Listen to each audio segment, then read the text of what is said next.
Kita yung pores natin. Hello nga pala sa vlog. Ay, sa akin, ano ka? Ano ka? Mermaid. Araw. Monday. Dami pagod kahapon. Hindi na nakapag-vlog ng maayos. Kaya naman ngayon na lang. Breakfast meal, egg McMuffin, hash brown, hot choco. Alam mo ang hot choco sa ano, hindi masarap. Ano? Sa SB, ang tabang. Hot cakes for the kids, orange juice, and hot cake. Puro hot cake. Eat. Your mess is going on the table. Okay.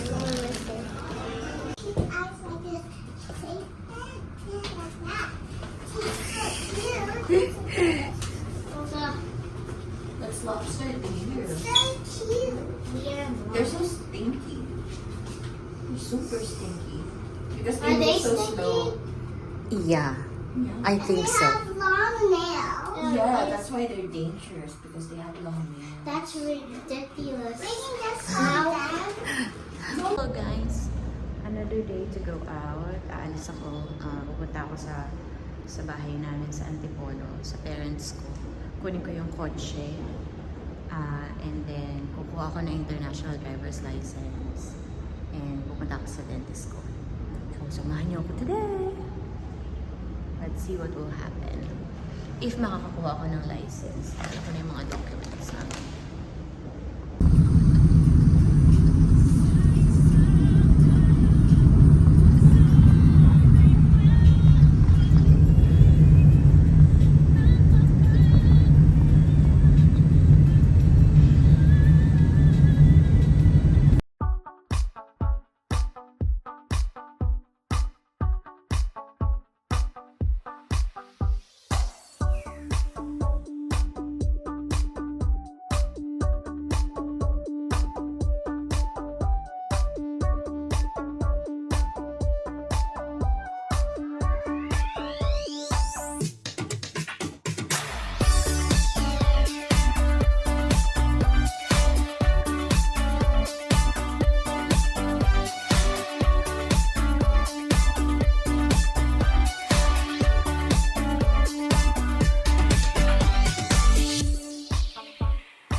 Wow! Hello, Sky!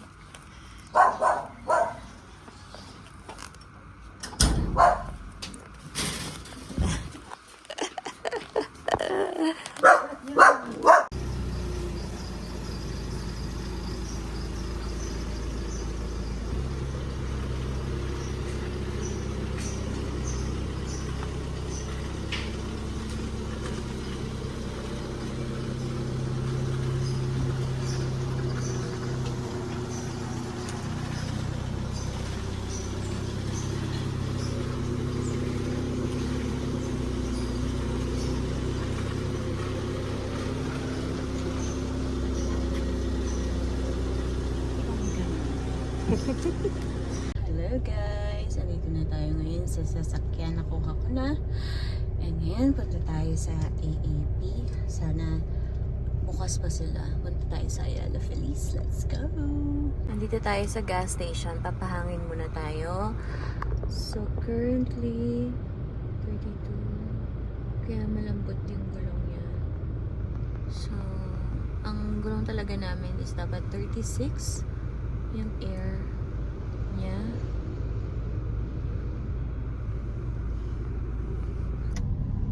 Okay. Ayan. So guys, kakabalik ko lang ng kotse. Binilahan ko lang yung mga bata na nakakuha na pala ako ng international driver's license.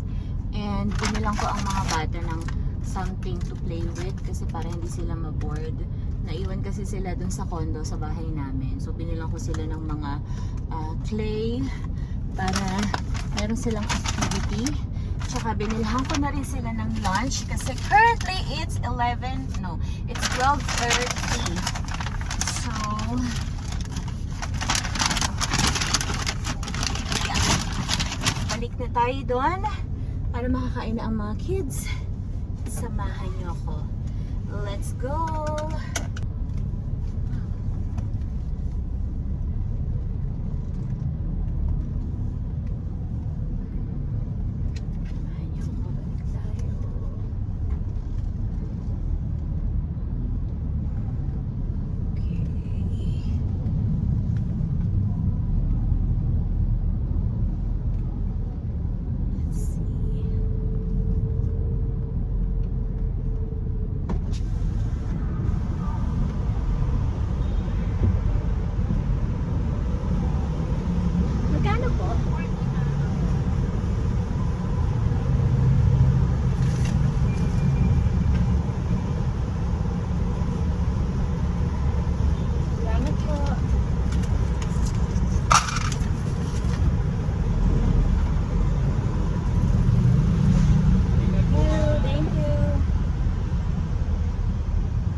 Dahil doon may branch ng AAP to get international driver's license.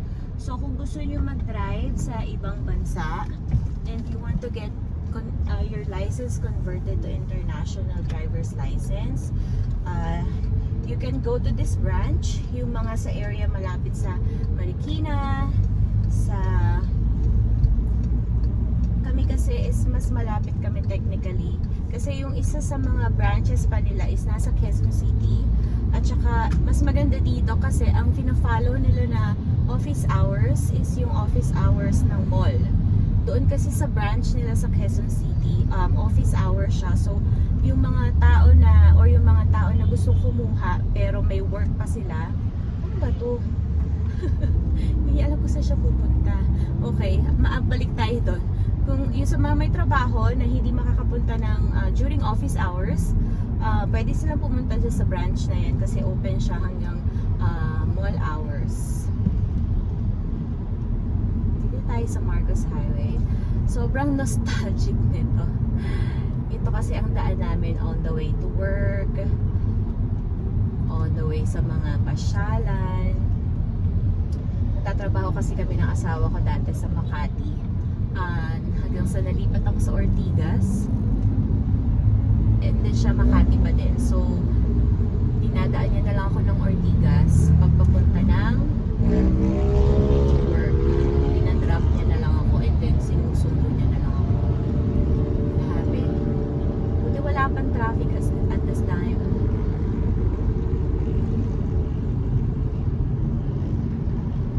Balik na tayo sa ating place.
Mga gamit ko ng kapatid ko.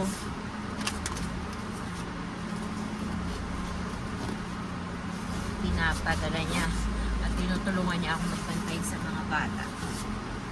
Kaya natin yung mga palagay.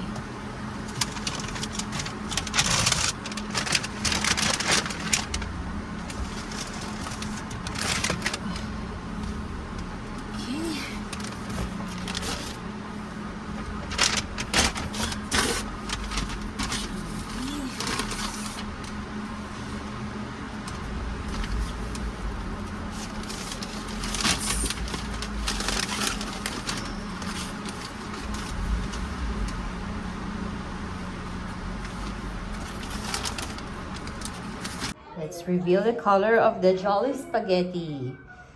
Ooh, mapula-pula. And the chicken for kids.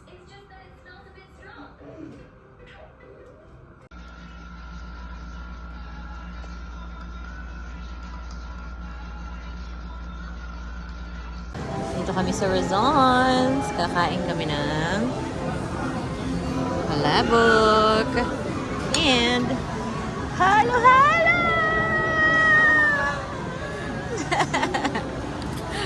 Sarap. Oh my God. Nandito kami sa Santa Lucia ngayon. Nung high school ako, lagi kami nandyan. Worlds of Fun. Nandyan pa rin siya hanggang ngayon. Napaka-nostalgic naman ito. Doon ang sinihan.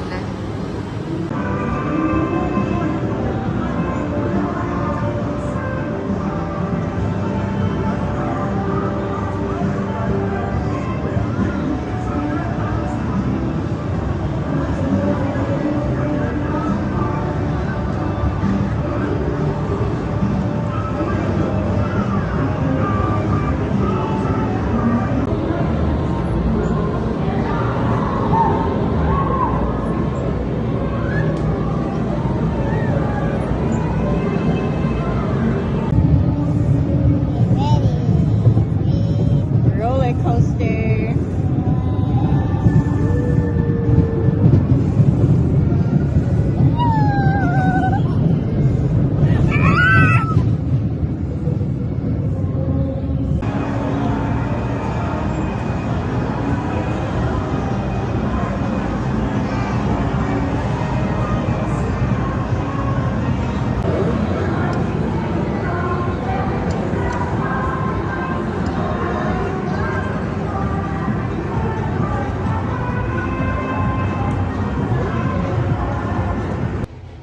Hey guys,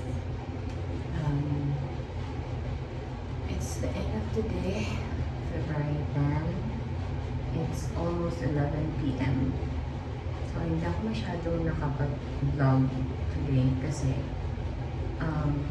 most of the afternoon nasa dentist ako. Kaya nagpa-root canal kasi ako. Kaya medyo natagalan. Mga kids is with their tita. So they went to what do you call that? The Worlds of Fun. Nag-roller coaster daw sila. And ayun, nakakapagod today kasi ang tulog ko lang from last night is 2 oras lang. So siguro namahay ako. Tapos, TMI, yung pagpunta namin dito sa Philippines, tsaka ako nagkaroon. Kaya siguro medyo iba pa yung sistema ko. Kaya naman medyo nahirapan mag-adjust. Ngayon, the kids are asleep kasi super dami na ng activity today. And mga around 9 tulog na sila. Pagdating namin from the theme park, tulog sila agad. Nagpalit lang sila, nag-toothbrush and all. Then, okay na sila. Katulog naman sila agad. Ako, bumaba muna ako for little grocery. Bumili lang ako ng water, ng mga soap, snacks for the kids, and pang-almusal namin tomorrow. Kasi kaya ko lang lutuin is almusal nila dahil may mga schedule ako this week na kailangan kong gawin. Kaya kami nandito sa Philippines. So tomorrow, I will go to the municipality ng Quezon City. Kasi itong condo namin is located in Quezon City and I need to go there to pay for the mortgage and to also ask kung ano na yung computation. So, let's see what will happen. So far, ang agenda ko is yun pa lang. Or I might go back to the dentist again and have the root canal check. Kasi babalik pa ako doon kasi hindi pa to yung final. Ano pa? Ano pa ba? Ayun. So this week, yung first week namin dito is medyo mga errands talaga.